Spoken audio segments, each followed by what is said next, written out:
자, 여야 대표 의원들 모시고 정치권 뜨거운 현안에 대해 짚어보는 격주한판 시간. 자, 오늘은 더불어민주당 김종민 의원과 함께하겠습니다. 의원님 어서 오십시오. 네, 안녕하세요. 자, 진 작가님과 김 소장님 인사 나눠주시고. 안녕하세요. 자, 먼저 이낙연 전 대표 귀국 후 행보에 대해서 먼저 네. 좀 질문을 드려야 될 것 같습니다. 오늘 노무현 전 대통령 묘역을 참배하고 문재인 전 대통령까지 만났죠. 자, 이 움직임에 대해서 많은 분들이 좀 해석을 막 하려고 하고 하는데 어떻게 이해해야 될까요? 그 외국에 제가 한 1년 나갔다 오셨으니까 예. 그 문재인 대통령 뭐 찾아서 만나는 거는 당연한 거 아닌가요? 뭐 특별히 정치적인 의미를 부여할 필요는 없을 것 같아요. 뭐 특별히 예를 들어서 어떤 현안을 상의하기 위해서 만나거나 뭐 정치적 진로에 대해서 뭔가 상의를 하거나 뭐 이런 만남은 아닌 것 같고 예. 뭐 1년 나갔다 오셨으니까 이제 뭐 서로 안부도 묻고 또 뭐 현안 얘기를 안 할 수는 없겠죠. 근데 하셨겠죠. 뭐 굳이 꼭 그걸 위해서 만났다고 보기는 어려울 것 같아요. 근데 이제 지난번에 여기 이 자리에서 김종민 의원님 말씀도 하셨습니다만 이낙연 대표가 들어와선 뭐 예를 들면 초반엔 좀 정중동, 그러니까 크게 움직이지 않으실 것이다라고 예측도 하셨고 그러셔야 된다고 말씀하셨는데 그거에 비해서는 뭐 민주당 혁신에 대한 이야기라든지 좀 구체적인 발언들이 나오시는 걸로 봐서는 현실 정책을 바로 복귀하실 것 같은 움직임도 보이던데 좀 어떻게 보십니까? 저는 여전히 그 점에 대해서는 조금 신중한 편인데요. 예. 뭐 이낙연 대표가 정치를 하니 마니를 가지고 제가 말씀드리는 게 좀 맞질 않아요. 그건 이낙연 대표께서 판단하실 문제이기 때문에. 예. 근데 이제 그래도 이낙연 대표가 전 그 당 대표였고 또 대선 후보 경선 후보였기 때문에 중요한 분 아닙니까 민주당에. 그렇죠. 그래서 이제 민주당 전체를 위해서 이제 또는 대한민국 정치 전체를 위해서 뭐 이런 바람이 있다 이런 정도 얘기는 할 수 있을 것 같은데 예. 저는 이제 정치라는 게 크게 나라 걱정을 하고 나라의 방향에 대해서 책임 있게 얘기하는 영역이 하나가 있고 예. 또 힘싸움이라는 영역이 하나 있습니다. 그러니까 힘싸움. 정치가 권력 싸움, 예. 뭐 세력의 다툼, 예. 뭐 이것도 정치의 영역이에요. 그런데 이제 저는 그 중에서 이 권력 싸움이나 세력 다툼을 뭐 언젠가는 할 수도 있습니다. 뭐 이낙연 대표가 다시 또 대선에 출마를 하거나 아니면 총선 때 또 민주당을 뭐 힘을 보태기 위해서 뭐 이 싸움에 이 정치에 또 참여할 수도 있겠지만 예. 지금은 아직 그런 정치보다는 대한민국이 지금 뭐가 문제고 앞으로 어떻게 가야 되는지 예. 또는 그 과정에서 제1당인 민주당은 또 뭘 해야 되는지 이런 영역의 큰 영역의 정치를 하시는 게 저는 맞지 않을까. 왜냐하면 이제 뭐 미국에 갔다 오시면서 뭐 공부도 하시고 또 예. 현실 정치 한 발 떨어져 계시잖아요. 그러니까 저같이 이제 국회의원하고 당에 소속돼 있는 사람이 보는 거하고 예. 또 다른 각도에서 보는 게 좀 있을 거라고 봐요. 그런 얘기들을 하시는 거는 저는 뭐 대한민국 정치를 좀 바꾸는데 혹은 민주당을 혁신하는데 좀 도움이 되는 뭐 얘기가 되지 않을까 싶고요. 그런 얘기들을 하시는 정도로 기대를 하고 있고 의원님 만나 보셨습니까? 귀국하신 다음에? 그냥 전화 통화만 했습니다. 아직 뵙지는 못했어요. 아, 의원님을 피하고 계십니까? 네? 이낙연 전 대표께서 피하고 계신 거 아니시죠? 아니, 피하는 건 아니죠. 아니, 그러니까 이낙연 대표님 바쁘시니까 바쁘십니까? 네, 따로 예. 이렇게 만나서 얘기할 수 있는 시간 잡기는 좀 뭐 언젠가는 뭐 만날 수 만나시겠죠. 있는 예. 기회가 있겠죠. 뭐. 딜레마 아니겠습니까? 네? 사실은 딜레마가 아니겠습니까? 이분이 이제 두 가지를 얘기했지 않습니까? 하나는 이제 당내 민주주의, 그다음 도덕성. 이게 사실 민주당의 위기라는 건 정확하게 짚었는데 여기서 이 역할을 이것을 바로잡는데 사실 민주당 천재체가 좀 불가능한 거 아닙니까? 그래서 플랜 B로서의 기대감을 모으고 있는데 여기에 이제 충실하려고 하다 보면은 정말로 말만 뚝 던지는 게 아니라 정말로 당을 갖다 이렇게 모습을 갖다 환골탈태 시키려고 하게 되면 충돌이 불가피하고 그러는 가운데서 일단은 그 정치적 민주당 지지층의 그 주류하고 척을 져야 되고 지지층에 그다음 또 다른 한편은 이제 당이 굉장히 극심한 내분에 빠지고 이러다 보니까 이러지도 못하고 저러지도 못하는 이런 상황에 지금 처한 것 같은데 저는 이렇게 봐요. 예. 민주당에 대한 얘기를 뭐 하면 안 된다. 그거는 저는 아닌 것 같고 예. 뭐 당연히 당 대표니까 민주당에 대해서 얘기를 할 수가 있죠. 예. 예. 국민들이 민주당에 대해서 걱정들을 많이 하잖아요.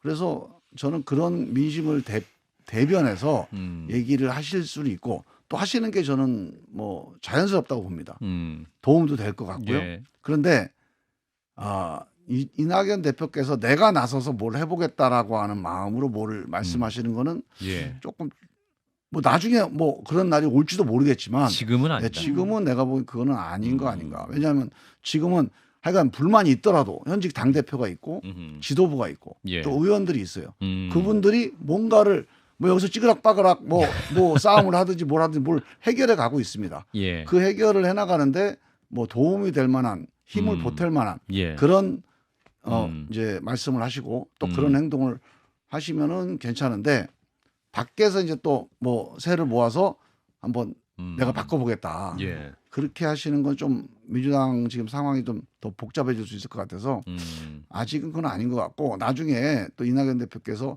뭐 대선 또 출마할 수 있지 않겠습니까? 그렇죠. 아니면 네. 총선 때 또 어떤 역할을 하실 수 있지 않겠어요? 예. 뭐 그런 때 또 어떤 역할을 하실지는 모르겠어요. 근데 지금은 들어오시자마자 뭐 새를 결집해서 한번 해보자 이런 쪽으로 가시는 건 아닐 것 같아요. 네. 지금 이낙연 대표도 뭐 그런 생각 갖고 움직이시는 건 아닌 것 같은데. 많은 분들이 초미의 관심사인데 또 이재명 대표와 이낙연 전 대표는 언제 만나실 것인가? 네. 만나시긴 하겠죠? 네, 만나겠죠. 예, 네. 만나겠죠. 네. 그 시기가 좀 언제쯤 될까요? 지금 이제 곧 만날 것이다라는 말씀도 있고. 뭐 곧 만나지 않겠습니까? 지금은 예를 들면 뭐 김대중 대통령 국립묘지, 그다음에 노무현 대통령, 또 문재인 대통령, 그다음 대선 후보가 누굽니까? 이재명 그럼 이재명 대표. 뭐 그렇게 해서 만나시긴 만나실 것 같아요. 근데 이제 만나서 예. 얼마나 서로 이제 깊이 있게 뭐 생산적인 터놓고. 또 도움되는 얘기를 할 거냐. 뭐 그거에 대해서는 음. 서로 간에 또 마음의 준비도 필요하고 또 이제 만날 때 서로 어떤 자세를 가지고 만나느냐가 또 필요하니까 예. 지금 민주당이 어려우니까 예. 두 분이 만났다 그러면 사람들이 좀 야, 두 양반이 만났으면 음. 좀 좋은 결과가 있으면 좋겠다. 이런 기대감은 좀 있어요. 아하, 그래요. 그냥 의례적으로 뭐 외국 나갔다 와서 그냥 아하. 안부 인사하는 정도로 만나면은 굳이 이렇게 언론에서 맨날 토론할 필요가 없죠. 그러니까 그렇다고 보기에는 이재명 대표가 반응을 안 보이고 있는 것 아닌가 이런 반측도 좀 있거든요. 지금쯤이면 이미 얘기를 해서 뭐 한번 뵙자고 한다든가. 근데 그거는 공개적으로 언론에다가 뭐 이낙연 대표 만나겠다 안 만나겠다. 이낙연 대표도 마찬가지예요. 이재명 대표를 만나겠다. 그럴 사안이 아니에요. 이거는 두 분 간에 뭐 일정 조율해서 뭐 언제 만나자. 근데 만나는데 예. 어차피 공개적인 만남이 되니 만났을 때 우리가 조금 더 좀 의미 있는 얘기를 하자. 예. 그래서 뭐 그런 정도의 조율은 좀 필요한 거 아니겠습니까? 예. 이거 공개적으로 무슨 뭐 만나자 말자 만나서 무슨 얘기를 하자 이거를 공개적으로 서로 주고받을 만한 사안은 아닌 것 같아요. 예, 근데 그렇게 자연스럽게 가면 참 좋겠는데 또 이제 돌발 변수가 생겼습니다. 그러니까 추미애 전 장관이 갑자기 튀어나와가지고 문재인 대통령을 공격을 하고 그다음에 이낙연 대표를 공격을 하고 이렇게 되게 되면 결국 실제로는 내년 총선을 앞두고 그러니까 비명, 그다음 친명 사이 그 대전에 신호탄을 올린 이런 격이 되거든요. 그다음 많은 그 강성 지지층 같은 경우에는 또 호응을 할 수가 있습니다. 왜냐하면 이분의 이데올로기는 뭐냐? 내가 원래 검찰 개혁을 하려고 했었는데 문재인 대통령이 못하겠다. 당 대표도 나를 말렸다. 그때 나를 잘랐다. 윤석열을 잘라야 되는데 그 덕분에 우리가 정권을 잃어버렸다. 이게 이분들의 세계관이거든요. 그리고 이분의 세계관을 공감하는 내부의 지지층이 굉장히 많아요. 이들을 업고 딱 나오게 되면은 이게 본의 아니게 선이 또 그렇게 갈라질 수밖에 없지 않느냐. 예. 저는 뭐 그 다수는 아니라고 보고요. 그런 분들이 있겠죠. 근데 다수는 아니라고 보고 예. 저는 이제 추미애 전 장관에 대해서 관심이 많은 분들은 예. 어떻게든지 민주당이 잘 못됐으면 하는 거를 바라는 분들이 추미애 장관 한마디 가지고 자꾸 무슨 기사도 만들고 논평도 하고 그래요. 그렇죠. 오히려 민주당 분들 중에 거기에 대해서 관심 갖고 얘기하는 분은 거의 못 봤습니다. 아하. 사실 그 뭐 추미애 장관이 뭐라고 얘기하던 뭐 그건 개인의 자유니까 발언을 하시되 예. 민주당 내부에 있는 의원들이나 또 민주당을 지지하는 많은 분들이 그걸 이렇게 관심 있게 토론 주제로 삼을까요? 저는 그냥 뭐 그게 뭐 가십성 어떤 이슈는 될 수 있겠지만 예. 그렇게 진지하게 또 뭐 이낙연 뭐 이재명 두 분이 만나는데 뭐 그런 게 걸림돌이 되거나 뭐 사이를 벌려놓을 만한 그런 정도의 이슈는 아닐 거라고 보고 오히려 언론이나 아니면 국민의힘에서 저런 식으로 민주당 내부가 분열되면 좋겠다. 예. 그러니까 저희 이슈는 참 반가운 이슈다. 이런 차원에서 접근하고 뭐 논평도 하고 자극도 하고 뭐 이렇게 좀 소비되는 것 같아요. 근데 좀 구체적으로 그게 뭐 저는 뭐 그런 거 바라지 않는데도 저도 그렇게 받아들여지는 게 민주당의 이제 뭐 시스템 공천 어차피 이제 공천할 때쯤 되면은 경선이 이루어질 거 아니겠습니까? 근데 이분이 지금 광진을에 또 누가 있습니까?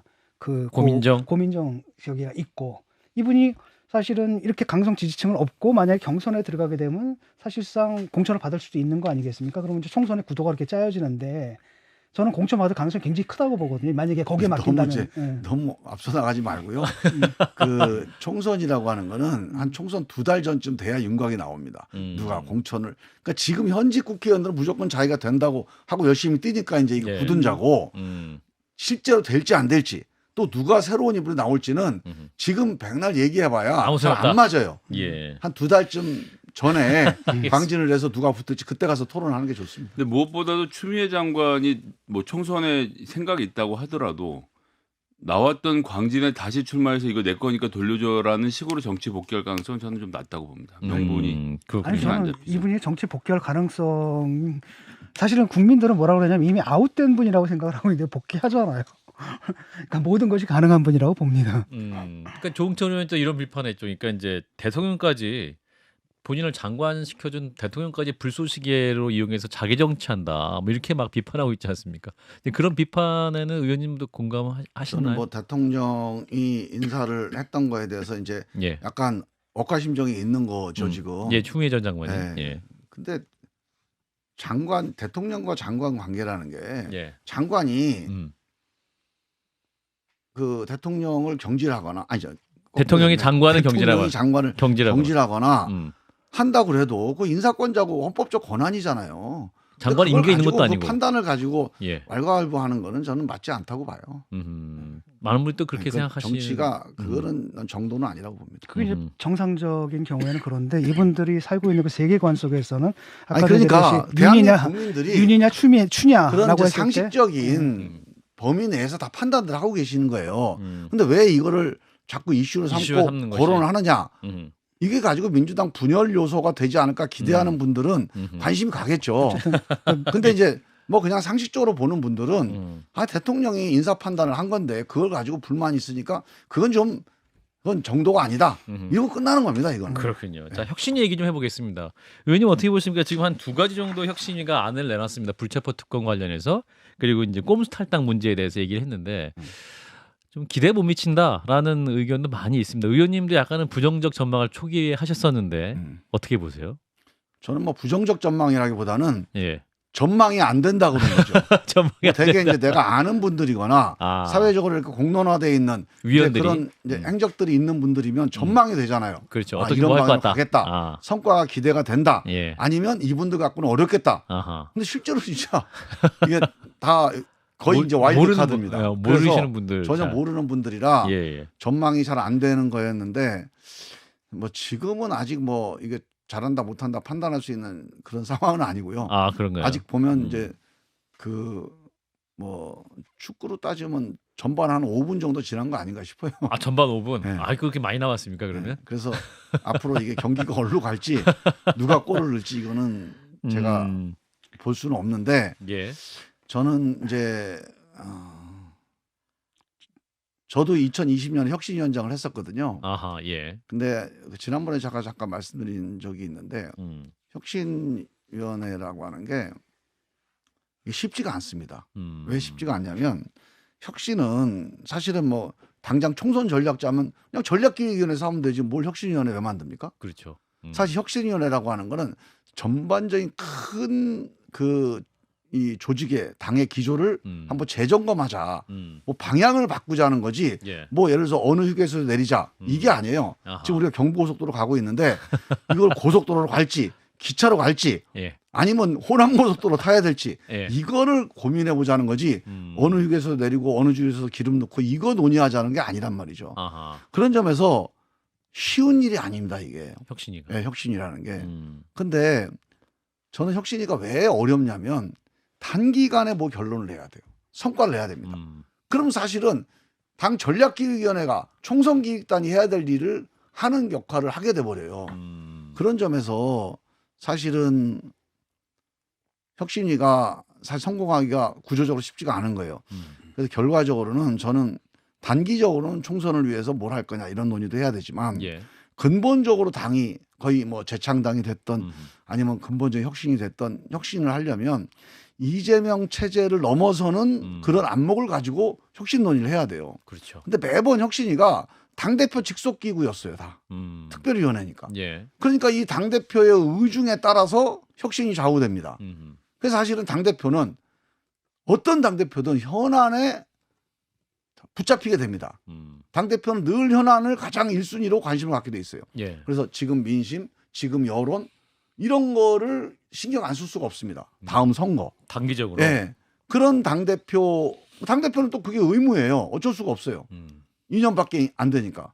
그래서 사실은 당대표를 넘어서는 혁신이 그 당대표 임기하고 교차되는 혁신위를 만들지 않는 한 혁신위가 근본적으로 이런 근본적인 문제를 논의하고 해답을 내놓는 혁신위가 잘 안 돼요. 그런 점에서 한계가 있다는 구조적인 한계가 있다는 것이고 그런 점에서 이번 혁신위가 그래도 그런 한계를 뛰어넘어 보려면 예. 숙제라도 남기고 가야 돼요. 해답은 쉽지가 않습니다. 숙제라도 남기고 가고 아마 결론으로 당대표 임기와 관계없는 임기 3년이나 임기 4년의 혁신이 만들자. 저는 이런 정도 제안이라도 하면 저는 뭔가 뭐 새로운 모멘텀 저는 기대를 해볼 수 있지 않을까. 이게 3개월 혁신이 가지고 지금 민주당이 뭐 10수년간 혁신위를 뭐 10대 번을 했는데 예. 그거하고 무슨 새로운 하늘 아래 새로운 걸 만들어내기는 쉽지 않을 거라고 봐요. 그렇군요. 그래서 저는 뭐 단기적으로 총선을 위해서 정말 지금 민심의 현안이 되는 뭐 도덕성 문제라든가 무슨 뭐 팬덤 정치라든가 뭐 이런 뭐 방탄 정당이라든가 뭐 민주당의 분열이라든가 이런 여러 가지 현안에 대한 해법을 고민해 보시고 거기에 대한 좀 정직한 대답을 내놓으면 좀 의미가 있겠다고 보고 예. 그러나 근본적으로 똑똑해진 대중이 똑똑해졌잖아요. 국민들이 이제 엘리트 기득권 정치에 만족을 안 해요. 그런데 이 똑똑해진 대중들이 또 모든 결정을 할 수가 없어요. 이분들이 좋은 결정을 해야 돼요. 대중이 결정한다고 그래서 당원이 결정한다고 국민이 결정한다고 다 좋은 결정은 아니잖아요. 예. 대중은 똑똑해졌는데 당원과 국민은 똑똑해졌는데 이분들이 똑똑해진 만큼 좋은 결정할 수 있는 방법과 시스템이 뭐냐. 그런 정당은 어떤 정당이어야 되느냐. 이 근본적인 질문에 대한 대답을 내놔야 돼요.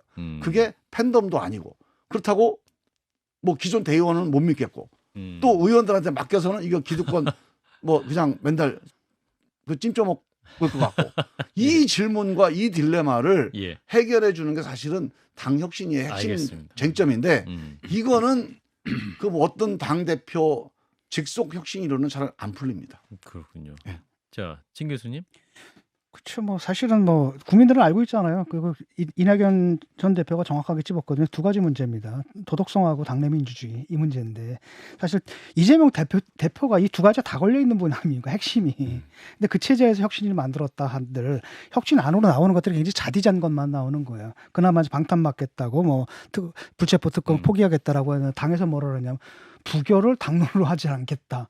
근데 사실 이재명 방탄 칠 때도 사실 그 논리로 해가지고 방탄이 쳐진 거잖아요. 그러니까 막을 방법은 아니고 그 다음에 또 꼼수 탈당. 그러니까 갈면 갈수록 내놓을 수 있는 안들이 이제 자디잔 것이 된단 말이죠. 이러다 보니까 사실상 혁신이라는 게 이제 존재감 자체도 이미 사라져 버린 상태고 이런 느낌이 들어요.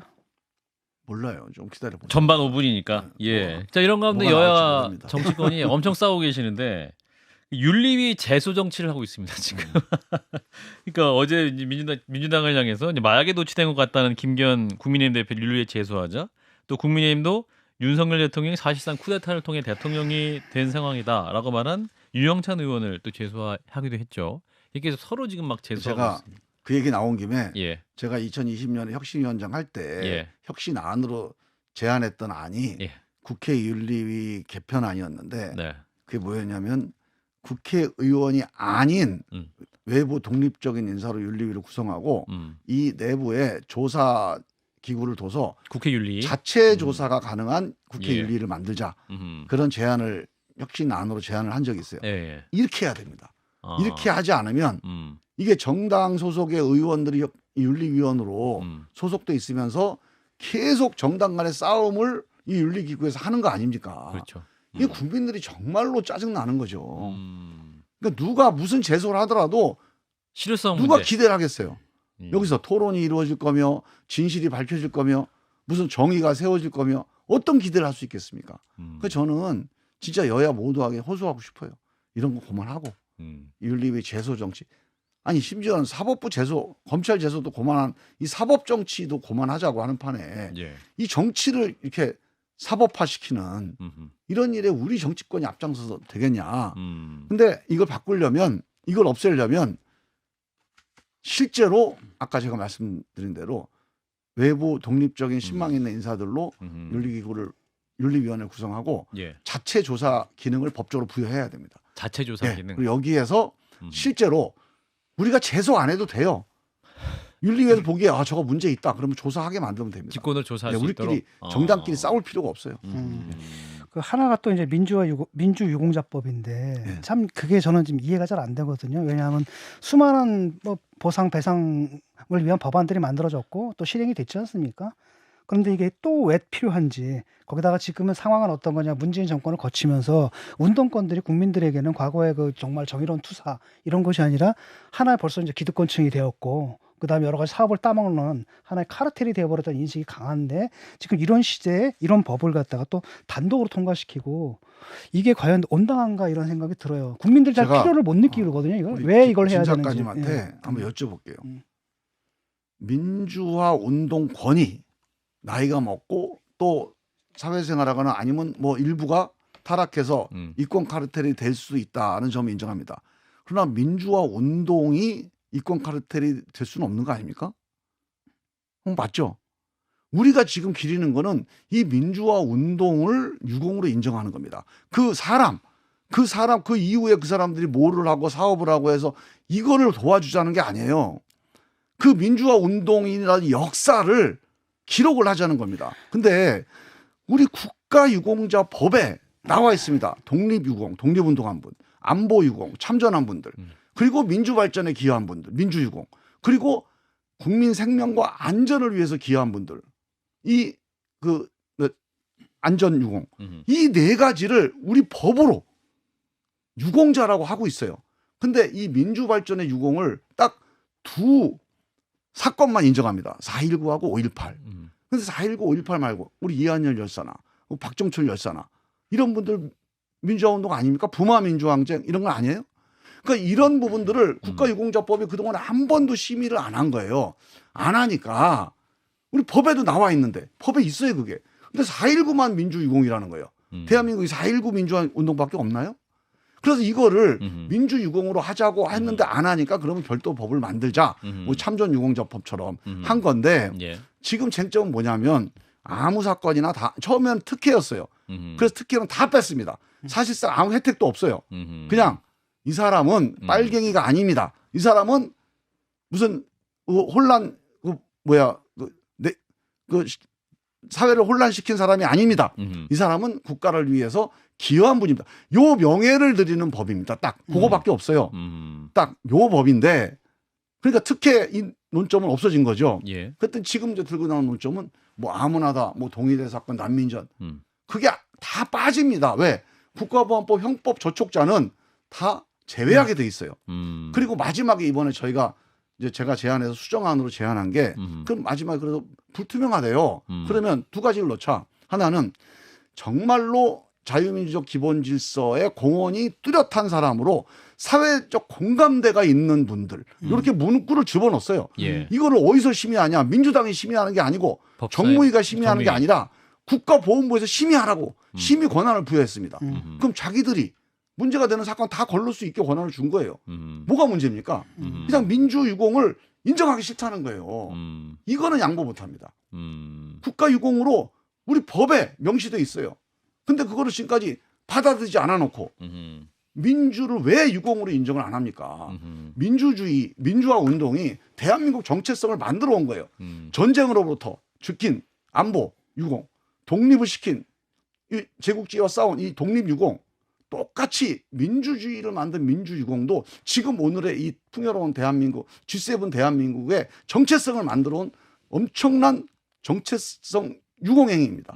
이거를 인정하는 법적인 행위를 하고 기존의 다른 4.19 유공이나 다른 참전 유공이 주는 혜택을 다 뺐습니다. 어허. 하도 우리 이제 진 작가님처럼 오해하는 분들이 많아가지고 이 논쟁이 싫으니까. 근데 그것도 국민의힘은 반대를 합니까?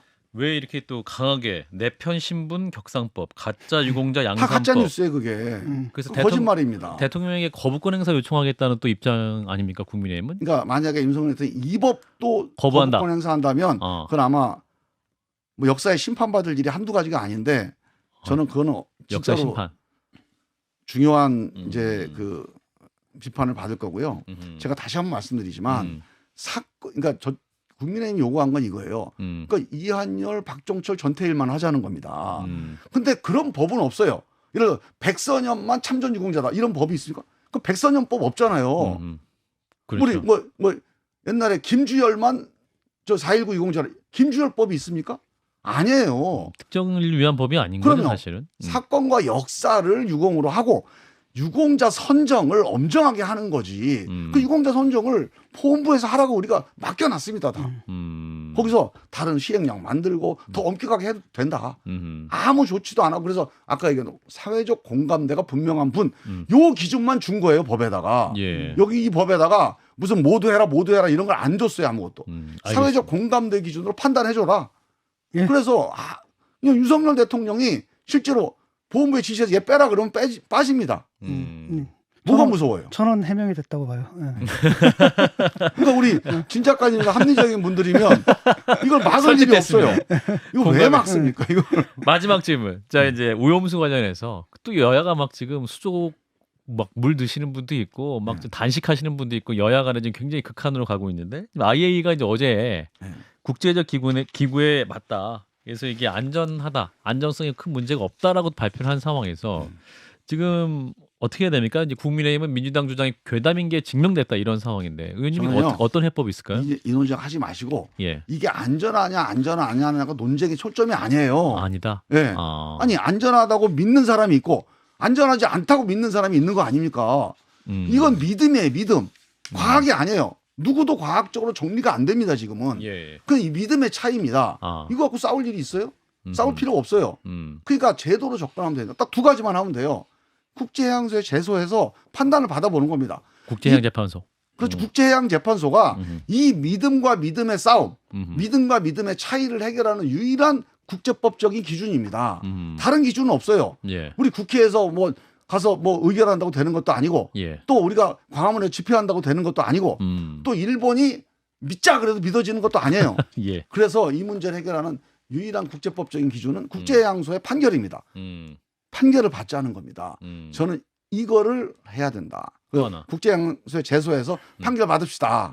두 번째, 이거를 혹시라도 방류가 되거나 아니면 해양수 재판이 길어질 수 있어서 방류돼도 재판 결과가 안 나올 수 있습니다. 그렇죠. 그러면 어떤 피해가 오냐면 어민들 피해가 일단 1차적인 직접적인 피해입니다. 그렇죠. 이 어민들에 대한 피해 대책을 위한 특별법과 예산 배정 이 두 가지만 하면 됩니다. 지금 다른 거 필요 없어요. 뭐 과학적으로 이게 맞니 틀리니 이건 다 서로 믿음의 충돌이지 이 사실과 결론의 충돌일 수가 없습니다. 지금은. 그래서 이 문제에 대해서는 안전하다고 주장하는 과학과 안전하지 않다고 주장하는 과학이 지금 논쟁하는 건데 이건 의미 있는 논쟁이에요. 예. 과학이라는 게 무슨 뭐 요한복음 3장 16절이 아닙니다. 그냥 서로 간에 믿는 바를 가지고 논쟁하는 거거든요. 예. 결국은 이 문제를 법적으로 해결하는 거는 해양재판소에 제소하는 거여서 저는 민주당에서도 이거하고 어민보호대책을 특별법을 만드는 거 이 두 가지에 저는 집중해야 된다고 봐요. 알겠습니다. 오늘은 여기까지 듣도록 합니다. 더불어민주당 김종민 의원이었습니다. 고맙습니다, 의원님. 감사합니다. 좋아요. 구독. 알림 설정.